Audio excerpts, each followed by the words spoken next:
Sebuah kenyataan. Alisa merasa sakit hati, ternyata ada wanita lain yang telah mencintai suaminya. Dan yang semakin parah lagi, wanita tersebut tidak ikhlas jika Zaka menikah dengan orang lain.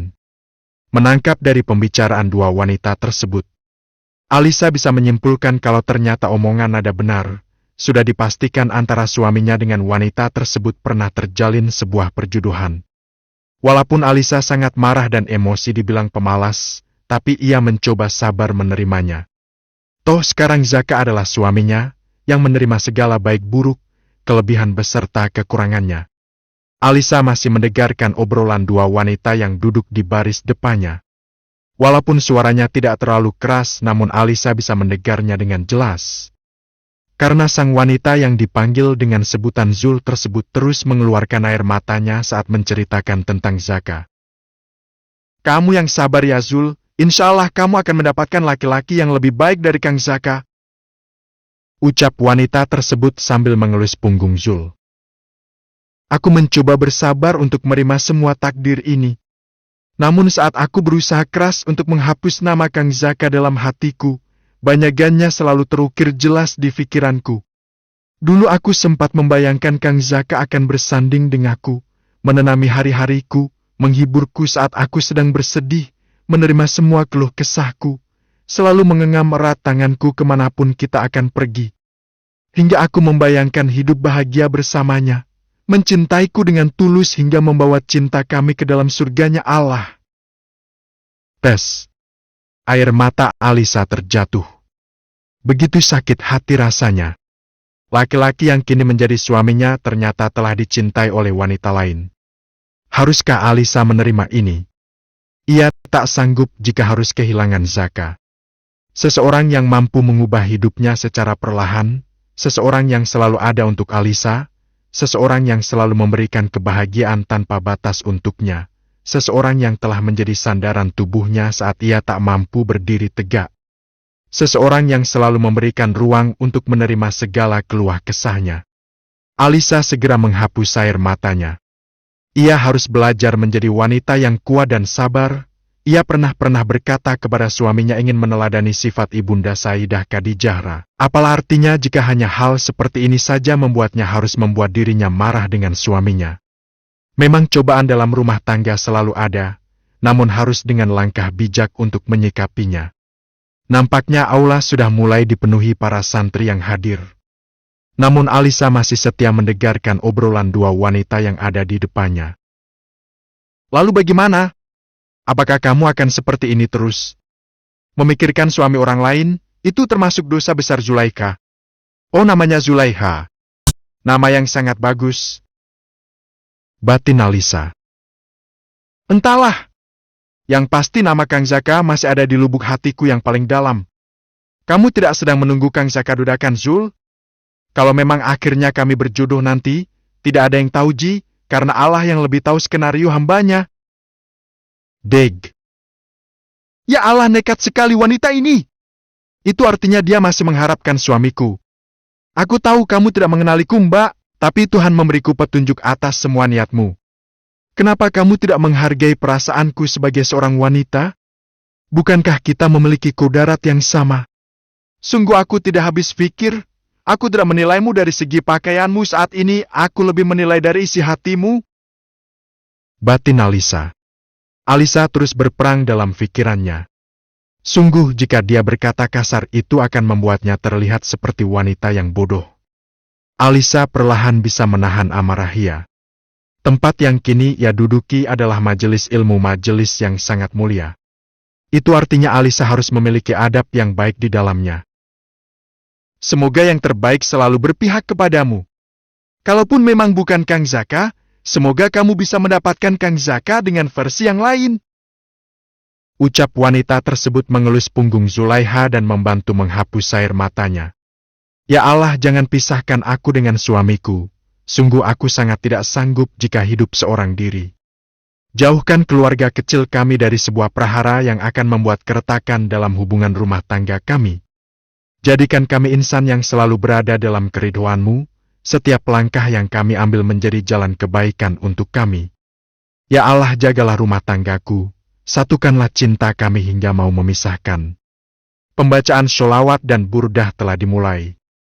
Alisa mulai merasakan ketenangan, angin begitu semilir membuat Lisa memejamkan matanya menikmati sholawat yang dibawakan. Dalam bayangannya ia memakai baju dan khimar panjang berwarna hitam, menapaki jalan langkah demi langkah untuk menuju pada satu tujuan. Apabila Lisa fokus menatap ke bawah, sebuah jalan yang ia tapaki itu nampaknya akan segera dicapai. Namun apabila di setiap Alisa melihat fokus ke arah tujuan seolah pandangan itu mulai menghilang tak menyisakan sebuah bayangan. Alisa menarik nafasnya pelan-pelan. Indera pendengarannya masih menikmati sebuah lantunan sholawat yang membawanya dalam kedamaian. Lisa! Seorang wanita tiba-tiba datang dan langsung menepuk bahunya. Astagfirullahaladzim! Alisa kaget, ada yang menepuk bahunya dari belakang. Alisa menoleh ke belakang, ya Allah, nada kamu tuh ya kebiasaan. Geritu Lisa. Hehehe, maaf. Kamu tuh diwandak di Bells. Di telepon ndak diangkat. Untung aku bisa mengenali kamu dari belakang. Iya maaf Nad, ada Aisyah. Ucap Alisa melihat kedatangan Aisyah menghampirinya. Assalamualaikum MB Lisa. Waalaikumsalam Ais, kamu gimana kabarnya? Alhamdulillah sehat Mbak, aku duduk di sebelah Mbak Lisa boleh ya? Boleh Ais, monggo. Akhirnya Nada dan Aisyah pun duduk mengapit Alisa. Mereka mulai mengikuti kajian hingga akhir. Saat keluar dari aula menuju pintu keluar, Alisa memperhatikan banyak sekali para ikhwan yang menunggu istrinya pulang dari kajian. Terlihat jelas di depan mata Alisa, sang istri mencium tangan sang suami dengan takzim, sungguh sangat indah pemandangannya. Kebanyakan dari mereka memakai nikab, namun itu semua tidak mengurangi kadar kecantikannya. Sungguh indah sang bidadari bumi yang menjadi pusat perhatian langit. Alisa mulai insecure dengan dirinya sendiri. Ia hanya memakai masker berwarna hitam. Walaupun ia memakai khimar panjang, ada beberapa helai rambut yang keluar. Alisa merasa belum benar dalam memakai jilbabnya. Perlahan ia berjalan, nampaknya sang suami baru saja datang. Dengan langkah cepat Alisa segera menghampiri. Masya Allah istriku, ucap Zaka menyambut istrinya. Assalamualaikum Mas, ucap Alisa mencium tangan Zaka takzim. Waalaikumsalam sayangku. Alisa segera naik dan duduk dengan posisi menyamping. Zaka mulai menjalankan motornya. Angin sore itu begitu semilir, sebagian mereka melewati jalan yang pada sisi kanan kirinya sawah dengan pemandangan daun padi yang hijau. Alisa terdiam tak mengeluarkan sepatah kata apapun. Akhirnya Zaka yang memulai obrolan. Sayang, kok di Majati? Iya Mas, jawab Lisa singkat. Tadi ngajinya bahas tentang apa yang? Aku lupa Mas. Loh kok lupa? Nanti kalau hadir lagi bawa buku kecil sama bolpoin ya yang? Nanti apa yang disampaikan sama Abuya atau Ustadz yang lain ditulis, biar nanti sampai ke rumah bisa dibaca kembali. Iya Mas. Jawab Lisa singkat. Zaka merasakan ada perubahan mood pada istrinya. Namun Zaka tak berani mengusiknya terlebih dahulu. Ia akan memberikan waktu untuk sang istri menenangkan pikirannya. 5 menit tak ada obrolan lagi, hanya terdengar suara kebisingan motor dari pengendara. Zaka akan melewati sebuah kedai es krim yang sedang viral berasal dari negeri tirai bambu. Zaka berinisiatif menawarkan kepada sang istri barangkali idenya bisa mengembalikan mood istrinya kembali. Yang mampir ke kedai es krim yang lagi viral itu mau ndak? Ini mumpung lewat sekalian. Ucap Zaka menawarkan kepada istrinya. Ndak Mas, jawab Lisa singkat. Zaka mencoba mencarikan suasana barangkali istrinya bisa tertawa. Yang Mas kasihan banget sama kedai es krim itu. Dia itu nggak capek apa ya yang? Maksudnya, capek kenapa Mas? Lah itu, dia berdiri sejak tahun 1997. Berarti selama 26 tahun ini dia berdiri terus gak sempat buat duduk ya yang hahaha. Alisa sama sekali tidak tertawa. Guyonan dari suaminya tersebut sangatlah tidak lucu. Apaan sih Mas? Gaje? Lo ya bener ti yang berdiri terus selama 26 tahun, apa nggak kram ya kakinya yang? Gak kali, jawab Lisa lagi dengan singkat. Zaka menarik nafas panjang. Zaka mulai melauti jalan yang di sekelilingnya berjualan aneka ragam makanan. Zaka tak menyerah, ia akan menawarkan beberapa makanan lagi barangkali saat melihat jajan yang lain mood istrinya kembali membaik. Zaka menepikan motornya dan mematikan mesinnya. Ia mulai menawarkan satu persatu makanan yang ada di depan matanya. Mau beli es boba yang? Damas? Mau jus? Damas? Mau klepon? Damas? Mau serabi Solo? Damas? Mau molen mini? Damas? Mau cireng ayam? Damas? Mau takoyaki? Damas? Kok ndak mau semuanya, Ti? Sayang pengennya apa? Aku ndak pengen apa-apa, aku pengennya pulang. Jawab Alisa dengan nada parau. Zaka menghela nafas. Beginikah nasibnya, namun ia harus memiliki kesabaran yang ekstra karena Zaka tak ingin menyakiti bidadarinya itu. Bentar ya sayang. Alisa turun dari motor. Zaka berjalan ke arah kedai boba dan membeli takoyaki, molen mini dan serabi Solo untuk dirinya dan sang istri. Setelah semua jajan sudah berada di tangannya, Zaka segera kembali menghampiri istrinya. Ayo naik yang, langsung on the way pulang ya? Alisa mengangguk. Dan langsung naik ke motor. Zaka mulai menjalankan motornya kembali menuju arah pulang. Selepas melaksanakan sholat maghrib dan makan malam, Alisa masih saja belum menunjukkan kembali mood baiknya. Zaka memberitahu Alisa selepas Isya akan ada teman Zaka yang datang. Alisa hanya dimintai tolong untuk membuatkan kopi dan menyiapkan snack untuk suguhan. Zaka tidak memperkenankan Alisa untuk keluar menyalami tamu dan membawakan kopi bersama hidangan. Karena Zaka tak ingin teman laki-lakinya melihat istrinya. Zaka perlahan ingin menerapkan ilmu yang ia dari pondok. Jika ada tamu yang datang bukan mahram, maka Zaka tidak akan memperkenankan istrinya untuk ikut menemani tamu yang datang. Namun apabila yang datang adalah mahramnya, Zaka akan memperbolehkan istrinya untuk menemaninya. Selepas melaksanakan sholat Isya dan menyiapkan hidangan untuk tamu, Alisa kembali masuk ke kamar, ia merebahkan tubuhnya. Ternyata bantal dan guling mampu menghipnotis dirinya dengan cepat. Tak selang 5 menit Alisa tertidur pulas. Pukul 9 malam teman-teman Zaka berpamitan pulang. Zaka segera membereskan meja tamu dan mencuci cangkir yang kotor. Zaka melihat satu boba dan satu bungkus takoyaki telah menyisakan bekas wadahnya. Zaka akhirnya tersenyum dengan lega. Ia berharap walaupun hanya makanan beserta minuman sederhana mampu membuat mood sang istri kembali membaik. Setelah semua bersih, Zaka masuk ke kamar menemui istrinya. Namun sayang saat masuk kamar sang istri sudah tertidur pulas sambil memeluk guling dan tubuhnya sudah tertutup dengan selimut. Zaka menaiki ranjang dan menyempatkan mencium kening sang istri sebelum tidur. Zaka merebahkan tubuhnya. Perlahan rasa kantuk menghampiri, akhirnya ia tertidur pulas. Waktu masih menunjukkan pukul 11 malam, Alisa terbangun dan ingin berkemih. Setelah keluar dari kamar mandi, Alisa kembali menaiki ranjang tidur. Ia berharap agar bisa tidur kembali, namun sayang beberapa kali mencoba memejamkan mata, Alisa sama sekali tidak mengantuk. Matanya malah terjaga. Akhirnya ia membuka ponselnya. Sebuah notifikasi update novel yang telah lama ia baca muncul kembali. Novel Islami dengan sebuah genre romansa, pernikahan antara seorang Gus muda dan seorang Ning pondok.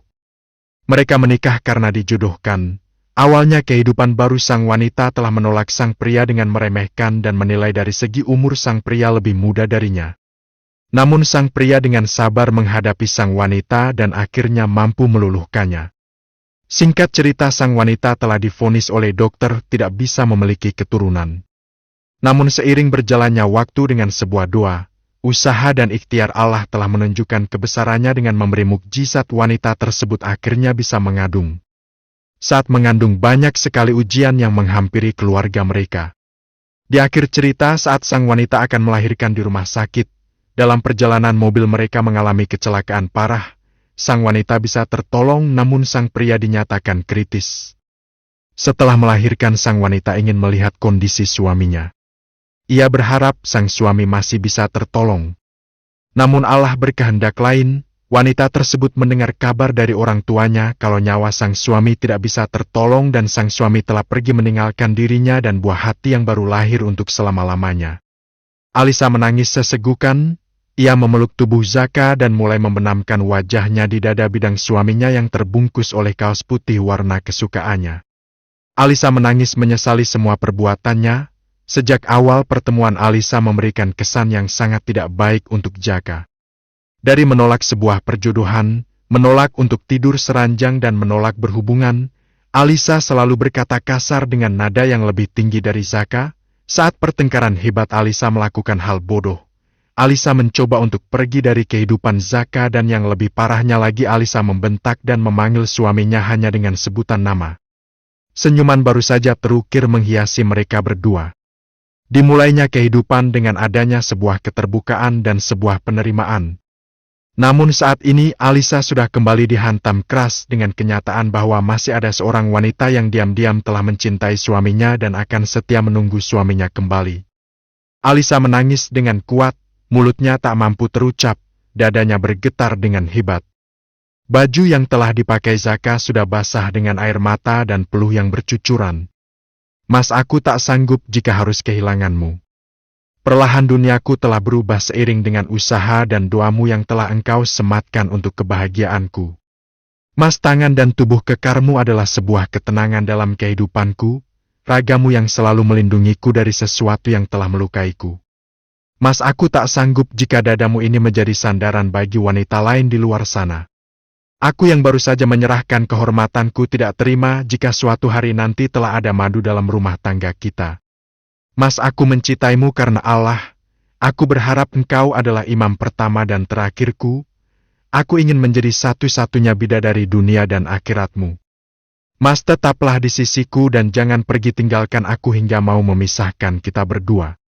Tangisan Alisa mulai memecah, tangannya terus memeluk membekap tubuh sang suami. Zaka terbangun mendapati istrinya menangis dengan sesengukan. Dengan suara yang ia tahan dalam-dalam. Sayang, jangan menangis, ucap Zaka sambil membekap tubuh istri kuat. Mas Zaka, jangan pergi tinggalkan aku. Suara yang sangat kuat dengan peluh dan air mata yang bercampur menjadi satu. Rambutnya sang wanita pun juga sudah acak-acakan. Sayang, Mas tidak akan pergi meninggal kamu. Tapi masih ada wanita yang bernama Zulaikha yang setia menunggumu kembali, Mas.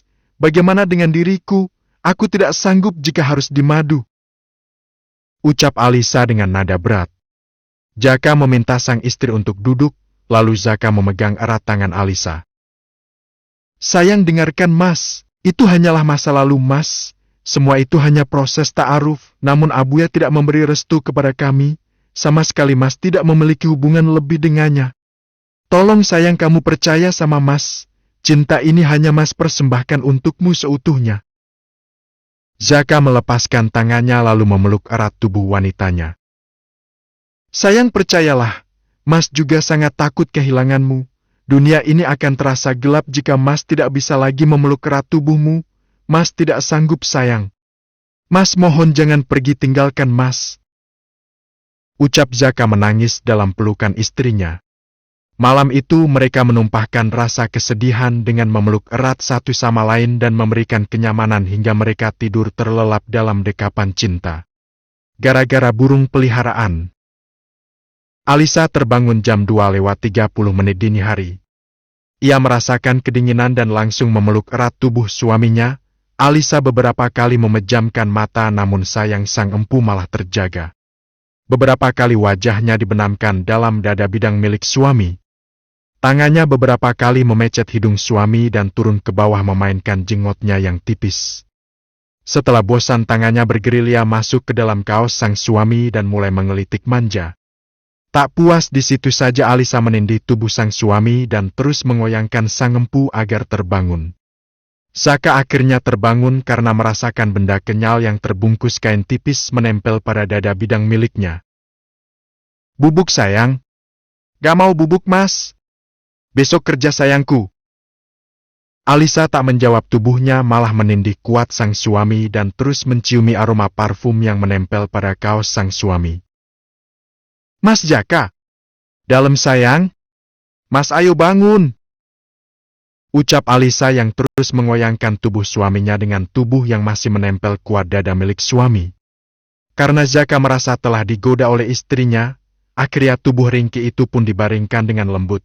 Zaka mulai menanggalkan pakaian miliknya lalu dilanjut milik sang istri. Tak perlu lama-lama Zaka mulai mengukung sang wanita. Bibirnya mulai mendekat ke pucuk ranum sang wanita. Dilumatnya sampai habis hingga Alisa seperti orang yang sedang kehabisan oksigen, nafasnya pun sampai terengah-engah. Zaka tersenyum menatap kedua bola mata sang wanita. Lalu ciumannya turun ke bawah menuju ke leher jenjang sang wanita hingga memberikan beberapa tanda merah di sana. Zaka memberi jeda sang istri. Saat sang istri sudah siap, Zaka langsung memulai pergulatan itu hingga mengeluarkan peluh yang membasahi kening. Mereka berharap benih-benih cinta yang ditanam akan menghasilkan segumpal darah lalu berubah menjadi makhluk yang bernyawa untuk menghiasi rumah tangga mereka. Selepas melaksanakan sholat subuh, Zaka mengaji di atas sofa. Alisa sempat disemak oleh sang suami membaca surat Ar-Rahman dan Al-Waqiah. Setelah selesai mengaji, Alisa menyiapkan baju sang suami dan baju miliknya. Hari ini Alisa akan ada jadwal meeting di Bandung. Zaka masih lanjut mengaji menghatamkan juz 30. Alisa begitu menikmati suara merdu dan fasih milik suaminya. Tak henti-hentinya Alisa mengucap syukur. Seorang pemimpin dalam rumah tangganya adalah laki-laki yang baik, soleh, memiliki budi pekerti yang baik, tawadhu terhadap sang guru, sedikit demi sedikit ilmu yang diperoleh selalu diterapkan dalam kehidupan rumah tangga mereka. Shadaqallahul azim. Zaka menutup dan mencium musyafnya, lalu mengembalikannya ke atas nakas. Jadi meeting ke Bandung, Yang? Ucap Zaka sambil melepas peci dan baju kokonya. Jadi, Mas. Jawab Lisa dengan tatapan sendu seolah Tam ingin berpisah dengan Zaka. Zaka mendekat ke arah sang istri. Cup. Zaka mendaratkan kecup di kening sang istri. Mes Alisa mengeratkan pelukan suaminya. Mas bakalan kangen yang 2 hari ndak jahilin kamu. Lisa juga bakalan kangen nggak dipeluk Mas Zaka? Sayang? Zaka mengendus ceruk leher sang istri yang rambutnya masih tergerai basah. Aroma sampo kesukaan Zaka membuatnya semakin betah di sana. Mas sudah geli. Yang Mas boleh minta lagi ya? Mas rambutku masih basah, belum kering lo ini, Mas yang bener aja mau minta lagi. Yang masih belum jam 6 kan? Mas minta lagi yang stok buat 2 hari ke depan. Tapi Mas rambutku. Ucapan Alisa terpotong. Zaka tak memberi jeda istrinya, ia kembali melumat dan menyesap bibir mungil milik sang wanita. Zaka langsung merebahkan tubuh sang istri kembali. Mereka menikmati indahnya surga dunia di pagi itu. 15 menit melakukan hubungan, Zaka kembali membawa sang istri masuk ke kamar mandi. Kini mereka hanya mandi menggunakan shower tanpa berendam di dalam bathtub. Mereka lalu keluar kamar mandi dengan rambut basah kembali. Zaka segera mengenakan sarung dan kaos tipis kesukaannya. Makasih ya sayang udah dikasih jatah, mana double lagi, duh Mas jadi tambah semangat ini. Ucap Zaka sambil mengalungkan tangannya di leher sang istri. Sama-sama suamiku. Ucap Alisa tersenyum. Lalu mengelus pipi suaminya dengan lembut. Alisa mulai berkutat di dapur, membuatkan sarapan pagi untuk suaminya. Sedangkan Zaka sibuk dengan burung peliharaan barunya yang kemarin baru saja diantar oleh temannya. Alisa mulai merasakan keanehan pada suaminya. Saat Alisa di dapur, biasanya Zaka selalu menemani di meja makan walaupun hanya sekedar bermain ponsel dan menikmati kopi. Namun setelah ditengok ke belakang oleh Alisa, rupanya Zaka sedang memandangi burung yang ada di dalam sangkar. Burung murai batu dengan karakteristik tubuh berwarna hitam pada bagian bawah badan berwarna coklat kusam, terdapat sedikit semburat biru di bagian kepala, ekornya panjang, badannya berkisar 20 cm. Suaranya kicauannya begitu merdu. Pantas saja burung murai menjadi salah satu burung yang menjadi kriteria lomba karena suaranya paling nyaring dan merdu saat didengar. Alisa seringkali mendengar curhatan dari teman-teman kantornya yang sudah menikah. Saat sang suami sudah memiliki hewan peliharaan, saat itulah terkadang sang istri mulai dinomorduakan. Karena saat bangun pagi yang langsung dituju adalah hewan peliharaan kesayangan, bukan sang istri yang sedang berkutat di dapur atau mengerjakan pekerjaan rumah yang lain. Setelah selesai memasak dan menyiapkan hidangan untuk Zaka, Alisa berdiri di depan pintu untuk memanggil suaminya. "Mas, ngapain tuh sampean di situ? Ayo masuk. Sarapannya udah mateng." "Iya sayang, bentar," jawab Zaka masih mendogak memandangi burung yang ada di dalam sangkar. Tak selang berapa menit Zaka datang membawa sangkar burung dan duduk berjongkok di depan pintu sambil memandangi burung yang ada di depannya. "Mas, kemarin itu siapa yang datang?" tanya Alisa. Sambil menebak-nebak, yang mengantarkan burung tersebut adalah teman Zaka yang kemarin malam bertamu. "Mas Heri, teman Emas dari Selawi," ucap Zaka sambil memberi makan burung tersebut tanpa menghiraukan istrinya. "Oh, nganterin burung itu ya?" ucap Alisa agak sinis karena Zaka tidak fokus memperhatikannya. "Iya yang betul. Warna burung i bagus yang, Mas suka, suaranya juga nyaring banget, lumayanlah buat hiburan Mas. Awas aja kalau Sampek lebih sayang sama burung daripada sama istri. Burungnya bakalan tak lepas paksa. Ben kapok sampean," ancam Alisa. "Aduh ya jangan tiang. Burung mahal lo ini, harganya 2 juta yang, masak mau dilepas paksa." Zaka mulai fokus menghadap istrinya, karena ancaman sudah mulai keluar dari mulut sang istri. "Aduh, aku keceplosan bilang 2 juta, ya Allah paiki. Ajur-ajur kalau sampak nyonya marah," batin Zaka sambil merutuki dirinya sendiri. "Berapa tadi hargain aku ndak denger?" ucap Lisa memastikan, karena Zaka sudah keceplosan memberitahu nominal harga yang tidak sedikit. "Anu yang murah kok, yang orang sama teman sendiri," ucap Zaka menutupi takut kena amuk istrinya. "Enggak! Kalau murah itu di bawah 100.000 tadi aku dengar ega segitu. Hayo ngaku berapa hargain?" cecar Alisa. "Ya Allah Zak, mending tuku manuk pentet 100.000 daripada tuku murai 2 juta, kena amak nyonya tidak dine. Rasakno wes. Bakalan kena semprot iki. Ya Allah Zak, mending beli burung pentet 100.000 daripada beli burung murai 2 juta, kena amukan nyonya kan jadinya. Rasakan, bakalan kena semprot ini," batin Zaka sambil memejamkan mata bersiap-siap kena omelan sang istri. "Anu, 2 juta sayangku," ucap Zaka agak sedikit berat. "Him, 2 juta ah?" ucap Alisa agak sedikit gemas-gemas marah mendengar nominal segitu. "Sayang, ini sawarannya muerduyang, Mas gak bohong bener deh. Suaranya penyanyi dangdut aja kalah pokoknya yang," jawab Zaka agak sedikit ndagel guyonan agar sang istri tidak marah. Alisa menahan tawa. Burung bersuara merdu disamakan dengan suara penyanyi dangdut. Alisa mengakui suaminya memang jago melawak setiap saat. "Ya, tapi ini 2 juta loh Mas, aman-aman uangnya bisa ditabung. Mas janji 1 tok yang mahal. Nanti kalau beli lagi yang burung pentet 50 ribuan yang." "Gak usah beli lagi, wis cukup 1 tok." "Enggak sayangku, 1 tok sayang." Pagi itu akhirnya Zaka kena omel habis-habisan oleh sang istri gara-gara membeli burung murai batu seharga 2 juta rupiah. Sementara itu di tempat lain Melisa sedang mengelus-elus perutnya yang sudah mulai membuncit. Sedangkan Labib duduk di atas sofa sambil memegangi kepalanya yang pusing akibat tidak mempunyai pekerjaan. Semenjak diusir dari rumah orang tuanya dan mobilnya disita ayahnya, Labib seperti orang yang amat susah. Kesana kemari Labib mencari pekerjaan namun belum ada yang mau menerimanya dengan tetap. Terkadang Labib mendapatkan pekerjaan sebagai kuli panggul di pasar, itu saja tidak menentu. Hasilnya hanya untuk makan 1 hari saja. Untuk selanjutnya Labib harus memutar otak ulang untuk mencari nafkah untuk keluarga kecilnya. Labib berpikir keras, untuk selanjutnya ia harus memikirkan biaya periksa sang istri, biaya untuk membeli susu hamil, biaya usk, dan biaya-biaya yang lain. "Sayang, minta uang, beras dan kebutuhan dapur lainnya sudah habis," ucap Melisa merengek pada Labib. "Uang kamu kira aku gudang uang? Bo ya mikir Mel, aku lagi cari pekerjaan tetap. Belum ada orang yang mau memakai jasaku. Dengar kamu ngerangga kayak gini tambah pecah kepalaku.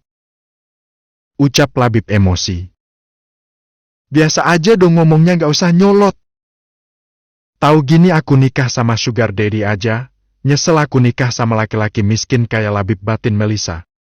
Labib keluar dari kamarnya dan membating keras pintunya. Bera akakakakakakakaka. Melisa terpenjat. Dasar laki-laki gila! Gumamnya sambil mentap dengan penuh kebencian. Pukul 7.45 pagi Zaka sudah sampai di depan kantor Alisa. Zaka sengaja mengantarkan sang istri karena Alisa akan kembali pulang ke Tegal lagi pada malam hari. Sangat berat bagi Alisa untuk berpisah, padahal hanya 2 hari, namun rasanya tak mampu jika harus jauh dengan suaminya. Alisa melihat masih ada 15 menit lagi sebelum jam masuk. Ia akan menghabiskan waktu untuk bermanja dengan suami terlebih dahulu. Mas Zaka, ucap Alisa manja lalu memeluk tubuh Zaka dengan erat seolah tak mau berpisah. Namun apa daya, karena pekerjaan mereka harus berpisah untuk sementara. Sayangku, Zaka mencium berkali-kali pucuk kepala sang istri. Kalau seperti ini, ia harus memberi kenyaman. Mas, nanti malam visi ya sebelum bubuk? Insya Allah sayang. Kok insya Allah sih? Kalau Lisa kangen gimana? Iya sayang, nanti mas usahain ya. Pokoknya harus bisa. Iya sayangku. Setelah 10 menit bermanja-manja, Alisa izin kepada Zaka untuk masuk ke dalam. Zaka menciumi pipi sang istri berkali-kali, bahkan parfum yang ia bawa di dashboard mobil disemprotkan ke blazer milik sang istri. Karena Zaka tahu sang istri menyukai bau parfum miliknya, setelah mencium takjim tangannya, sang wanita keluar dari mobil sambil membawa tas ransel baju yang dibawa. Zaka masih memperhatikan langkah demi langkah sang istri, perlahan pandangan itu pun menghilang. Sayang, aku mencintaimu. Itu sebabnya aku selalu mendoakan keselamatanmu, ucap Zaka sambil mencium fotonya bersama Alisa.